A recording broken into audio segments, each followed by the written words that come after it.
শিশু স্কুল ছাত্রীকে ধর্ষণ চেষ্টা, প্রাইভেট শিক্ষকের নামে মামলা। কালিয়া থেকে মোহাম্মদ হাসিবুর রহমানের পাঠানো রিপোর্টে থাকছে বিস্তারিত। নড়াইলের কালিয়া উপজেলার নড়াগাতি থানার পেচি ডুমুরিয়া গ্রামে এক তৃতীয় শ্রেণীর শিশু স্কুল ছাত্রীকে ধর্ষণ চেষ্টার অভিযোগ উঠেছে আহাদ শেখ ৫৫ নামে এক প্রাইভেট শিক্ষকের বিরুদ্ধে। আপনি কি ওয়্যারলেস বুম মাইক্রোফোন খুঁজছেন? এই প্রথম আমরাই দিচ্ছি সাশ্রয় মূল্যে মানসম্পন্ন বুম মাইক্রোফোন। আপনার মনের মতো করে মাইক্রোফোনের উপর স্ক্রিন প্রিন্ট করে নিতে পারবেন, যেটি সম্পূর্ণ ওয়াটারপ্রুফ এবং দীর্ঘস্থায়ী। সমগ্র বাংলাদেশে কুরিয়ারের মাধ্যমে ডেলিভারি দেওয়া হয়। তাহলে আর দেরি কেন? আজই যোগাযোগ করুন নিচে দেওয়া নাম্বারে। রোববার ১৩ এপ্রিল ওই শিশু স্কুল ছাত্রীর মা বাদী হয়ে নড়াগাতি থানায় মামলা দায়ের করেছেন। নড়াগাতি থানা পুলিশের ভারপ্রাপ্ত কর্মকর্তা ওসি শরীফুল ইসলাম মামলার বিষয়টি নিশ্চিত করেছেন। অভিযুক্ত আহাদ শেখ নড়াগাতি থানার পেচি ডুমুরিয়া গ্রামের মৃত সানা শেখের ছেলে। তিনি ওই স্কুল ছাত্রীর প্রাইভেট শিক্ষক ছিলেন। ভুক্তভোগী স্কুল ছাত্রীর মায়ের দায়েরকৃত এজাহার সূত্রে জানা যায়, তিনি তার স্বামীর কর্মস্থল ঢাকায় এবং বড় মেয়ে যশোর CMH-এ ভর্তি থাকায় সোমবার ৭ এপ্রিল বিকালে মেয়েকে বাড়িতে রেখে যশোর যান। তখন বাড়িতে ছোট মেয়ে এবং ছেলের স্ত্রী বাড়িতে ছিল। পরে বুধবার ৯ এপ্রিল বিকাল ৩টার দিকে তার মেয়ের প্রাইভেট শিক্ষক আহাদ শেখ তাদের বাড়িতে গিয়ে প্রথমে তার ছেলের স্ত্রীকে ঘুমান্ত অবস্থায় দেখেন এবং পরে ওই স্কুল ছাত্রীকে পড়াবার জন্য অন্য ঘরে গিয়ে অঙ্ক পারলে খেলাখেলি করব বলে প্রলোভন দেখায়। মেয়েটি রাজি না হলে আহাদ শেখ শিশুর বিভিন্ন স্থানে হাত দেন এবং তাকে জোরপূর্বক ধর্ষণ চেষ্টা করেন এবং এ ঘটনা কাউকে জানালে খুন করে ফেলার হুমকি দেয়। এরপর মেয়েটি ধস্তাধস্তি করে চিৎকার দিয়ে পাশের রুমে পালিয়ে গিয়ে তার ভাবিকে ঘটনা জানায়। ওই ছাত্রীর কাছ থেকে বিস্তারিত শুনে তাকে চিকিৎসা দেওয়া হয়। পরে এ ঘটনায় রোববার নড়াগাতি থানায় ধর্ষণ চেষ্টা মামলা দায়ের করেন শিশুটির মা।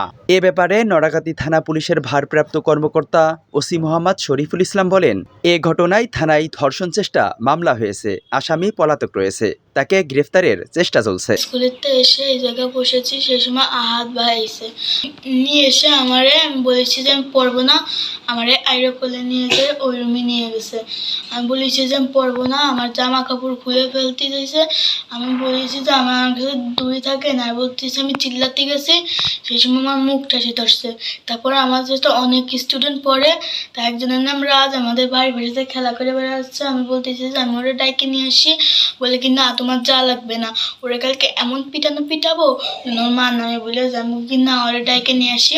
তার এইসব কাজ আমার সাথে নোংরামি কাজ করছে, আমার জামার তলা থেকে হাত দিয়েছে, আমার প্যান্টের তলা থেকে হাত দিয়েছে। তারপরের দিন ওর মা আমাকে বাড়ি এসে বলতেছে তুমি এসব কথা কাউরে বলবা না, তুমি খালি বলবা তোমার পাত্তায় হাঁটু পর্যন্ত ধরছে আর তোমার হাত ধরছে। এসব কথা কে শিখাই দিছে? এই কথা ওর মা আমাকে শিখাই দিছে, মানে যে আহাদ স্যারের মা। স্যারের মা উনি আমার শিখাই দিচ্ছে। আর তারপরে আমি ওনার কাছে আগেও পড়তাম, উনি আমার সাথে আগেও এসব কাজ করেছে নিচে পাড়া। আমি যখন প্রথম ওনার কাছে সেই সময় আমার সাথে ওসব করেছে, আর আমি যেই সময় ওনার কাছে পড়ি সেই সময় তো আমার সাথে এসব করে। আর আমি ওই জায়গাও ওনাদের বাড়িও পড়তে গেলে ওসব করে। তারপরে আমি ওই জায়গায় কানে কথা খেলে সবাই, তারপর প্রথমে ধরেছে আমারে, তার কানে কথা বলতে না যায় আমার চুমা দিতে গেছে, আমি সরে গেছি। তার বলতেছে তুমি যদি আমার ভালো না জানো, তুমি যদি ভালো না বাসো, তোমার আমার কাছে আসা লাগবে না। প্রথমে আমার মারার ভয় দিচ্ছে, বলতেছে তুমি যদি কাউরে কও তোমার মায়ের আর স্যারটা মানে তোমার খুন করে লব। আমি এর বইতে আমি আমরাও কিছু করতে পারি নাই, আমার বাবিরাও কিছু করতে নাই, কিছু বলিনি, চুপ করে রয়েছে। তাই বলার পরে ওরা এইভাবে জানলায় ধরেছি, ধরে ওর বুকের ভিতরে এইভাবে হাত দিচ্ছে। হাত দেওয়ার পরে ও আর কি চিৎকার করে উঠছে, চিৎকার করে ওঠার পরে মুখ ঠুকে দিচ্ছে এইভাবে। বলেছে যে তুমি যদি এই কথাগুলো কাউকে বলো তাহলে তোমার আমি মেরে ফেলবো, গলা চিপে মারি ফেলবো, এইভাবে পাচ্ছে গলা টিপে মারি ফেলবো, আর কারো বলতে পারবা না।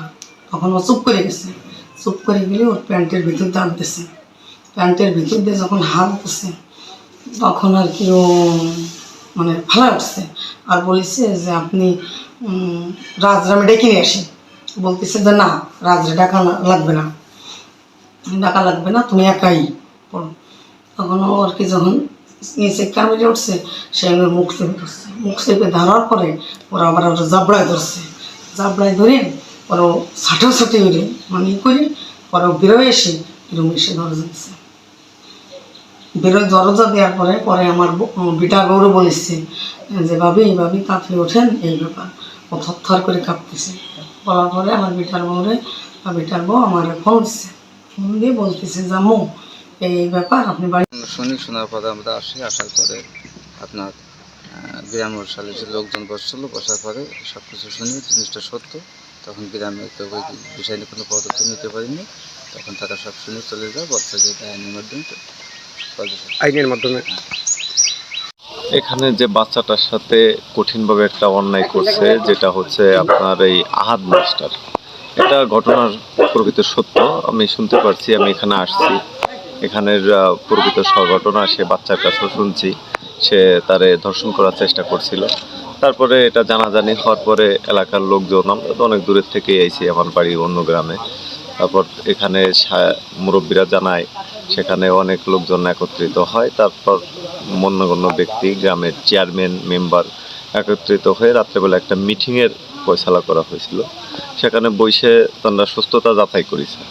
সত্যতা যাচাই করার পর যখন দেখে যে ঘটনাটা আদৌ সত্য, তখন মুরব্বীরা এবং চেয়ারম্যান মেম্বার তারা বসে বলেছে এটা জঘন্যতম ক্রাইম, অন্যায়, এটার সালিশ বিচার আসলে উঠোন বৈঠকে সম্ভব না, এটা আইনি প্রক্রিয়ায়।